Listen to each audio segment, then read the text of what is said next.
11 நாட்களுக்கு பிறகு மெல்ல மெல்ல நடந்து வெளியே வந்த தெய்வானை.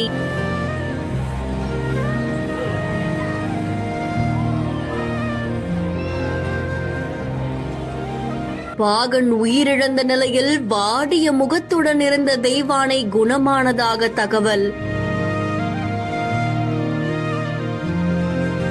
யானையை பார்த்ததும் நெகிழ்ச்சியில் ஆழ்ந்த பக்தர்கள். தயக்கத்துடன் பக்தர்களை சந்தித்த தெய்வானை.